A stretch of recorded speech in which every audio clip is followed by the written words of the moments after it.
It began with a sound no one was expecting. Not a bang, not a flash, just a whisper from deep space, so faint it almost slipped through the cracks. Late one night in 2042, in a remote patch of the Atacama Desert where the air is so dry and clear, it feels like you're already halfway to the stars. A radio dish picked up something strange. At first, the team thought it was interference, maybe a glitch in the system or a stray signal bouncing off a satellite.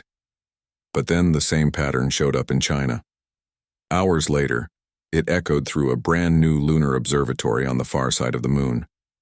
3 places, same rhythm, same haunting pulse. This wasn't random noise. It was structured, deliberate. And it carried something no one had ever heard before: emotion. Scientists stayed up for days, running the data through every filter they had. They found mathematical sequences, prime numbers, Fibonacci patterns, things that don't occur by accident in nature. But deeper down, hidden in the signal's waveform, were patterns that matched what human brains produce during moments of extreme fear or grief. One researcher compared it to the sound of a mother calling for a lost child. Another said it reminded him of whales singing in the deep ocean. Lonely, ancient, and full of sorrow. The message wasn't in words. It didn't need to be. Everyone who heard it felt the same thing. Someone out there was in trouble. And they were crying for help. News spread faster than anyone could control. Within 48 hours, the whole world knew. Social media lit up with theories, some wild, some hopeful, some terrifying. Late-night talk shows debated whether we should answer. Religious leaders spoke of signs and prophecies. School kids drew pictures of alien beings reaching out from distant planets. But beneath all the noise, a quiet shift was happening. For the first time in generations, people weren't just thinking about their own cities, their own countries. They were thinking about Earth as one place, one people. Governments reacted fast. Emergency meetings filled war rooms from Geneva to Tokyo. Some leaders wanted to send a reply right away, a simple, "We're here." Others warned it could be dangerous. "What if it's a trap?" asked one official during a closed-door briefing. "We've spent centuries fighting each other over land and power. Why would the universe be any different?" But others argued that if someone was truly suffering, and we had the chance to help, staying silent would be worse than any risk. The United Nations called a rare global session. Delegates from every nation gathered, not to argue over trade or borders, but to decide how humanity should speak to the stars for the very first time. The debate was tense. Some wanted caution. Some wanted compassion. A delegate from a small island nation whose home was already vanishing under rising seas stood up and said, "If they're calling for help, maybe they've lost their home too. Maybe they understand what it means to be afraid." While diplomats talked, something else was already moving in the shadows. Deep in a secure facility few knew existed, a small group of engineers, doctors, and explorers were finishing work on a ship unlike any before it. It wasn't built by a single country.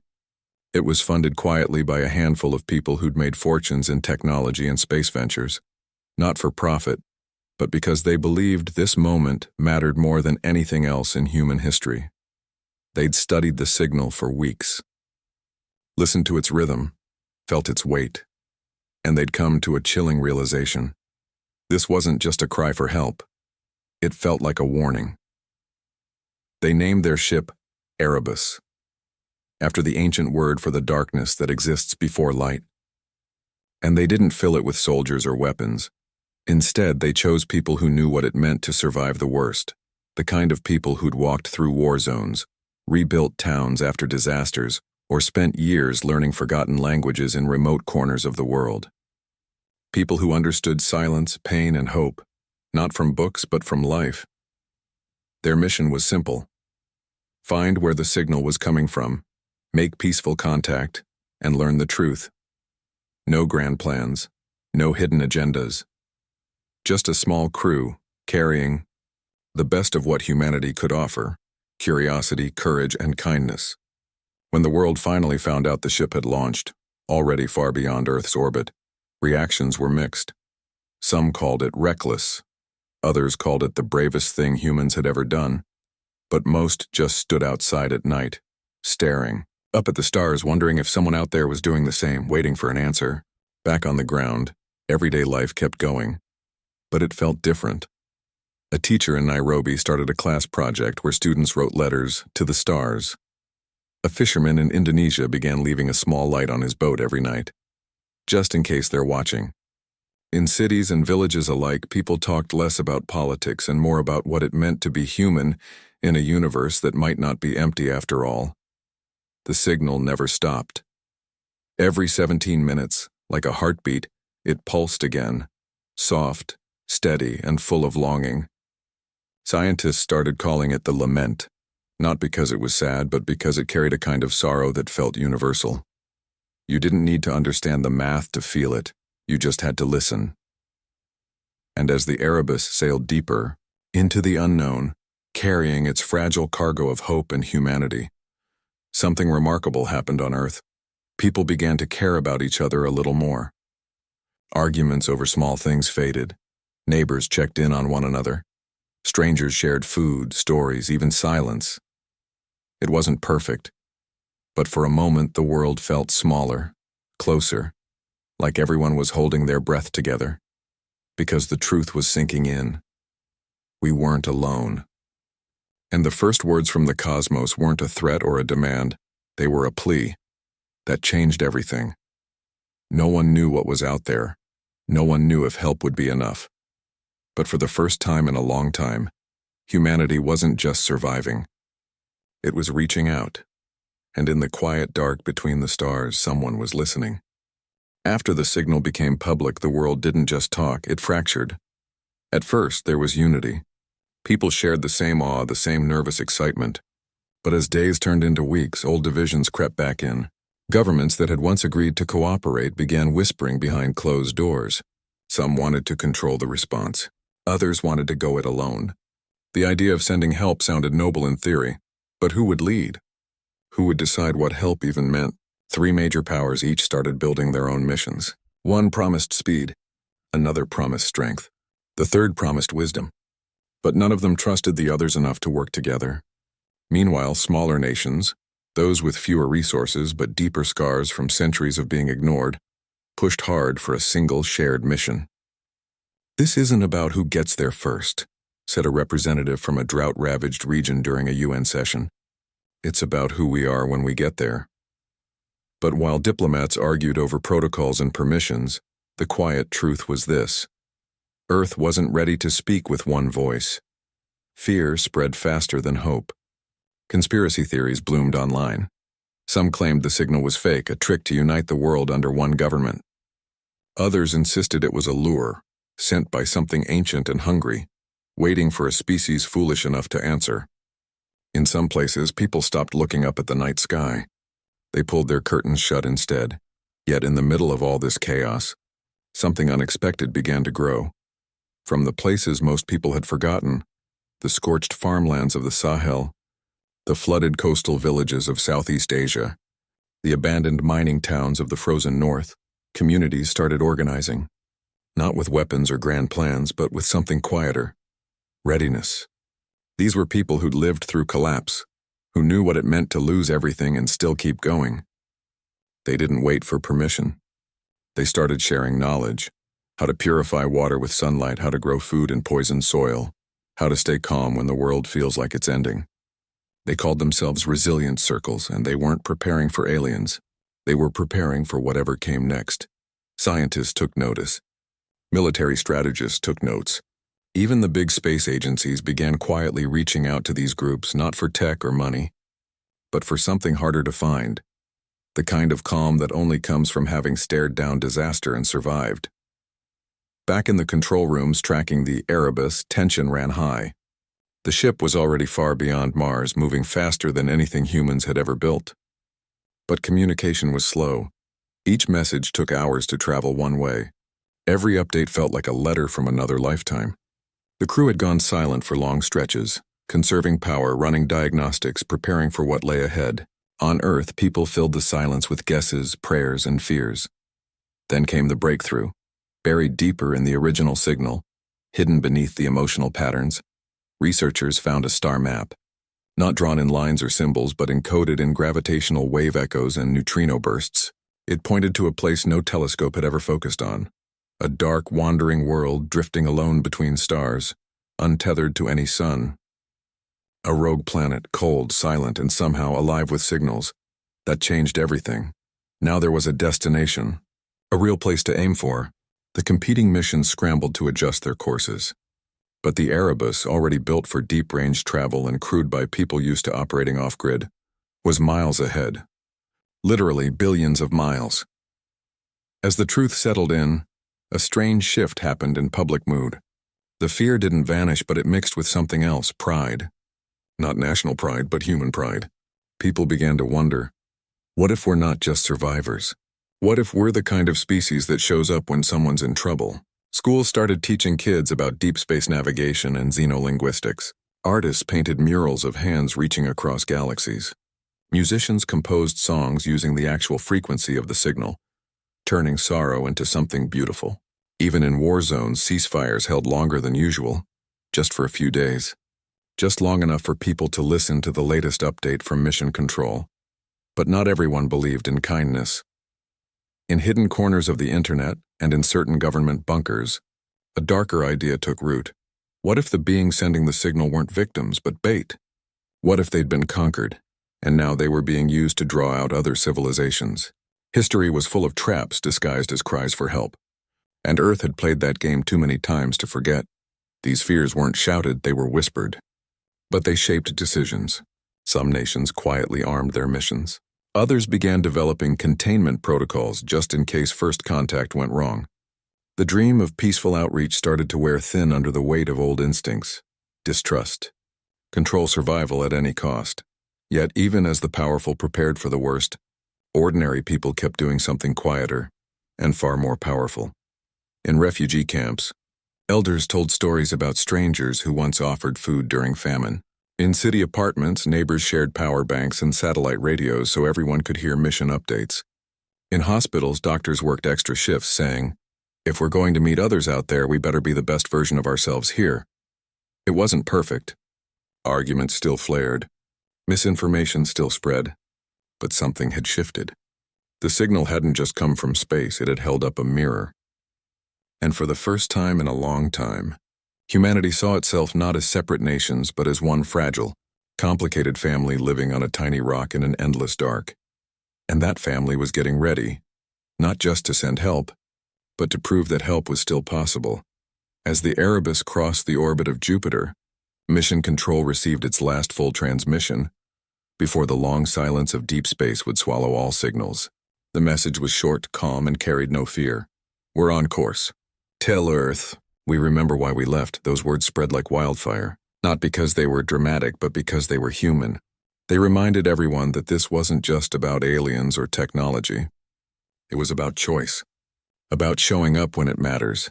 And somewhere out there in the frozen dark between stars, someone was waiting, not for weapons, not for promises, just for a sign that they weren't alone.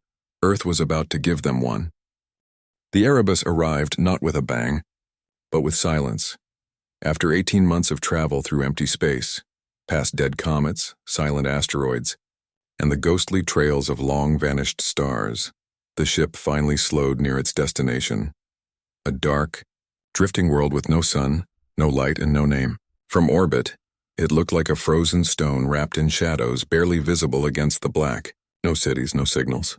No signs of life except for the faint, steady pulse that had called them here. The crew didn't rush. They waited, watched, listened. Then on the third day, something moved. Not a ship, not a machine. Just a flicker of soft blue light on the surface, like a firefly in a winter storm. It blinked once, then again, in rhythm with the original signal. That was all the invitation they needed.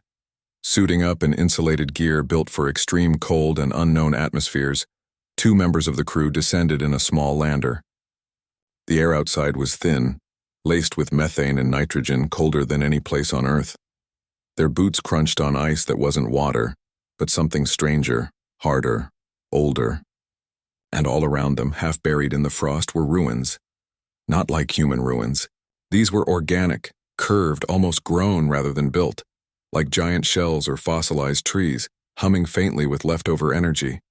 Some walls pulsed with dim light, as if remembering a time when they were alive. The place felt abandoned, but not empty. It felt waiting. Then they saw them. Tall figures emerged from the mist, slender, with too many limbs, skin that shimmered like oil on water. Their eyes were large, dark, and filled with something the humans recognized instantly: exhaustion. Not fear, not aggression, just deep, bone-weary tiredness, the kind that comes after running for too long with no place left to hide. No one spoke. Not in words, anyway. One of the crew slowly raised a hand, palm open. A universal gesture. One of the beings mirrored it, trembling. Communication began slowly, not with language but with shared sounds, light patterns, and simple drawings in the frost. The humans used tablets that translated brainwave patterns into visual symbols. The beings responded with pulses of bioluminescence from their skin, soft blues and violets that shifted with their emotions. It took days, but meaning began to form, and what they learned broke hearts back on Earth when the message finally arrived. These beings, later called the Qatari by scientists, weren't explorers. They weren't warriors. They were survivors. Their world hadn't died from old age or disaster. It had been hunted. A force they called the Silencers had swept through their region of space, not with bombs or lasers, but with something far worse: silence. They consumed entire ecosystems, not for food, but to erase them. They left no trace, no ruins, no bodies, just empty space where life used to be. The Qatari had barely escaped, fleeing on this rogue planet they'd turned into a lifeboat, drifting through the void, sending out their cry in every direction, hoping someone somewhere would hear before it was too late. They didn't ask for weapons. They didn't ask for armies. They just wanted to know they weren't the last. One of the most powerful moments came when a Qatari elder, frail, glowing faintly, placed a 3-fingered hand on a human's chest, right over the heart. Then it touched its own. The gesture needed no translation. We feel, we hurt, we hope. Back on Earth, people wept in living rooms, in classrooms, in subway stations. Not out of fear, but out of recognition. This wasn't some distant sci-fi story. This was about loss, about running out of time, about sending a message into the dark and praying someone answers. Governments scrambled to respond. Some wanted to send more ships. Others warned that if the Silencers were real, Earth could be next. Panic flickered in corners of the internet, but something stronger rose to meet it: solidarity. From the most broken places on the planet, places that knew what it meant to lose everything, people began speaking up. Farmers in drought-stricken lands said, "We know what it's like to watch your home turn to dust." Coastal communities said, "We've already lost villages to the sea. We understand running." Survivors of war zones said, "We've hidden in the dark too. We know what silence sounds like." And that's when a new idea started to spread. Not from leaders, but from ordinary people. What if Earth wasn't just a place to defend? What if it was a place that could help? Scientists began re-examining everything they thought they knew. Earth wasn't a gentle world. It was violent, full of predators, viruses, storms, and extremes. Humans had survived not because the planet was kind, but because they were tough, adaptable, stubborn, and fiercely protective of their own. Other planets in the galaxy might be peaceful, balanced, harmonious. But Earth? Earth was a death world, a place so harsh that only the toughest life could cling to it. And maybe, just maybe, that made Earth dangerous in a whole new way. Not because of weapons or armies, but because its people knew how to survive when everything else failed. They knew how to fight not just with force, but with grit, with community, with the refusal to give up. The Qatari didn't see humans as saviors. They saw them as fellow refugees, just from a different kind of storm. As the Erebus prepared to return home, carrying recordings, samples, and 2 Qatari delegates who'd chosen to come with them, the crew left something behind on that frozen world. A small solar-powered beacon, broadcasting a new message in every direction. Not a cry for help this time, but a promise. You are not alone. The journey back would take just as long. But this time Earth wasn't waiting in fear. It was preparing, not for war, but for welcome. Because the truth had settled deep in the bones of humanity. The universe wasn't just full of danger. It was full of others who hurt, who hoped, who reached out in the dark, and sometimes all it took to change everything was to answer. When the Erebus finally came back into Earth's orbit, it wasn't just a ship returning, it was a turning point. The world held its breath as the vessel descended, carrying not only its crew but two quiet, glowing beings wrapped in thermal suits designed just for them. Cameras from every continent zoomed in. Billions watched live as the hatch opened, and the first Qatari stepped onto human soil. Not on a military base or a government compound, but on a quiet field in New Zealand, chosen because it was far from borders, far from power centers, and close to the sea and sky both. There were no speeches, no fanfare, just a human reaching out a hand and a Qatari gently placing its own on top. The image went viral in seconds.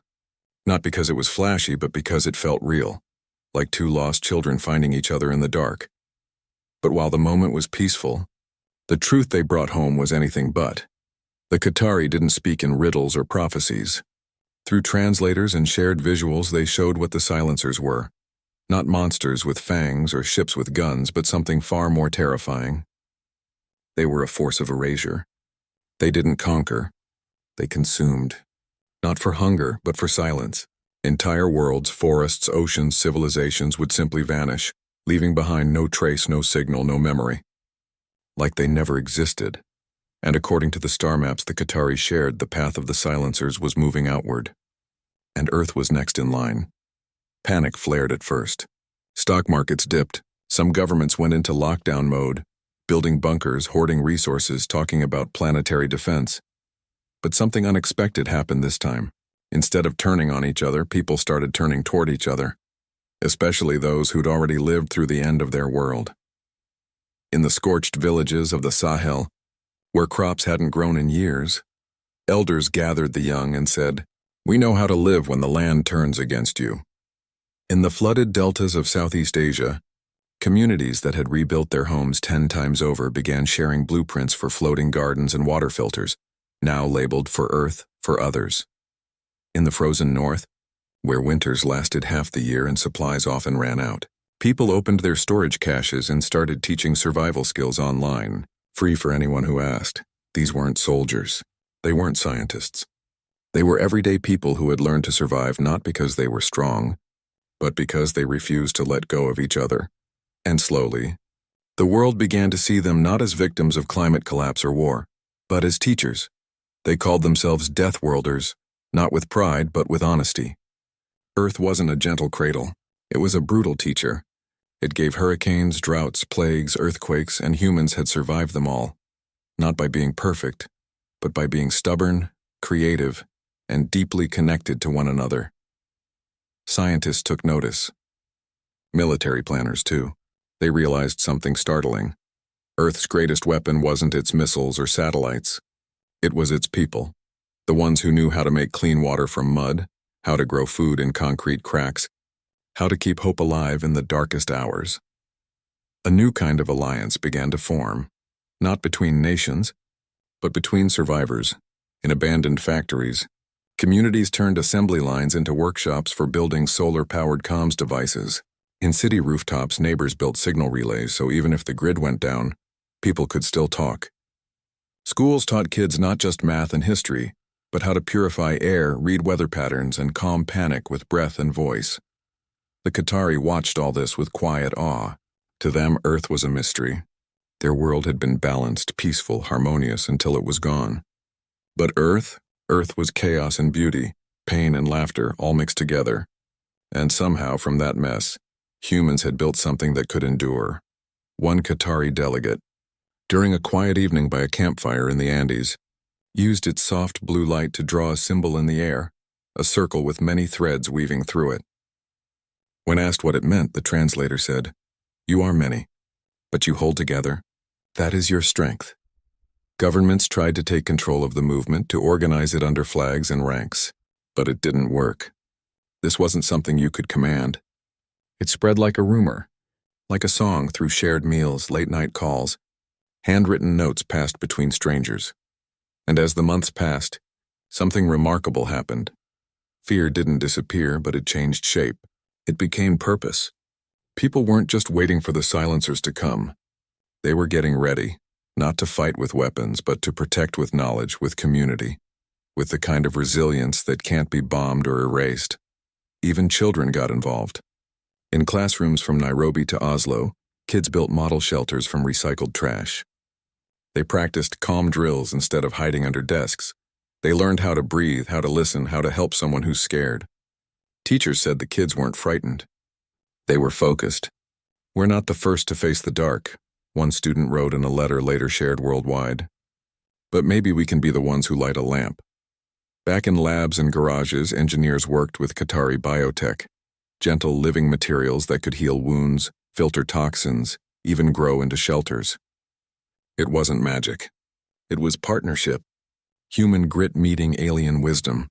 And through it all, the Deathworlders led the way, not with loud voices, but with steady hands. They didn't promise victory.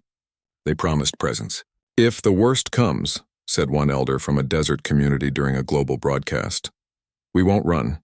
We'll stand, and we'll make sure no one stands alone." That became the quiet motto of a new Earth. Not "we will destroy the enemy," but "we will not let each other fall." Because the real discovery wasn't that Earth was a death world. It was that death worlds don't just produce survivors, they produce guardians. And as the stars watched, silent and waiting humanity, scarred, messy, and fiercely kind, began to rise. Not as conquerors, not as victims, but as those who had known darkness and chose to carry light anyway. When the silencers finally came, they didn't arrive with fire or noise. They came like a shadow swallowing light, quiet, complete, and cold. Their approach wasn't announced by explosions, but by silence. First, distant star systems went dark. Not just their signals, but their very presence, as if erased from memory. Then the outer colonies, small research outposts and listening stations, vanished without a trace. No distress calls, no debris, just empty space where life had been. Earth braced itself. But this time it wasn't cowering. It was ready. The defense wasn't what anyone expected. There were no giant warships or planet-shattering weapons.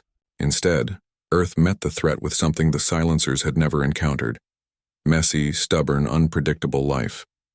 Using Qatari biotech woven into Earth's own survival systems, communities turned forests into living shields, oceans into signal mirrors, and cities into networks of light and sound that refused to be silenced. The Deathworlders, the farmers, the medics, the teachers, the builders, became the backbone of a new kind of resistance. Not one of destruction, but of persistence. When the silencers reached the edge of the solar system, they found not a single target, but a planet humming with 1,000 voices, all saying the same thing: "We are here, and we remember." The battle, if you could even call it that, was fought in whispers and roots, in shared breath and coded songs. Earth didn't try to destroy the silencers. It confused them, overwhelmed them with too much life, too much noise, too much connection. The silencers thrived on order, on emptiness. But Earth was chaos, beautiful, tangled, and alive.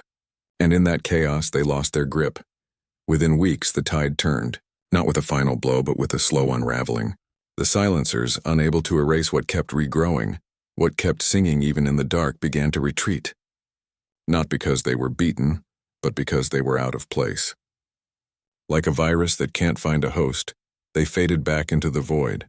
And when it was over, Earth didn't celebrate with parades or monuments. It gathered. On the night the last silencer signal vanished from the sky, people stepped outside, not in fear, but in quiet awe. In villages and cities, on mountaintops and beaches, they lit small fires, played music, held hands. No speeches, no flags, just presence. Because they knew the real victory wasn't in surviving. It was in choosing again and again to care for each other. The Qatari stayed. Not as guests, but as partners. They helped rebuild not just technology, but trust. They taught Earth how to listen to the stars, not just for danger, but for stories. And Earth, in turn, taught them how to heal, not by fixing everything, but by holding space for grief, for joy, for the messy middle ground where life actually happens. From that moment on, humanity stopped thinking of itself as alone in the universe. It began to see itself as part of something larger, a web of beings who had all, in their own way, known loss and hope. A new agreement was formed, not in a grand hall, but in shared fields and quiet labs and late-night talks under open skies. It wasn't called a treaty. It was called a covenant, a promise between species. We will not look away when someone cries for help, and we will never forget that kindness is a kind of strength. Schools changed. History lessons now included the lament, the original signal, and the long journey that followed. Children learned not just about atoms and equations, but about empathy as a survival skill, about listening as an act of courage. Artists painted the stars not as distant dots, but as neighbors. And every year, on the night the Erebus first landed back on Earth, people around the world left a light on, a small lamp, a candle, a phone screen glowing softly, just to say, "We're still here, and we're watching out for you." The universe didn't become safe. It never does. But it became less lonely, and Earth finally understood its place not as a conqueror, not as a victim, but as a guardian.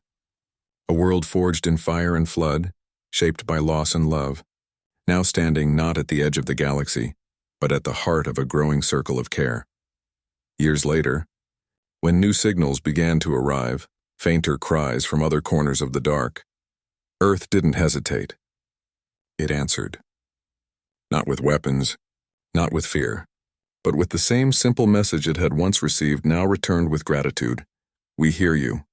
You are not alone." And from the darkness, once again, life reached back.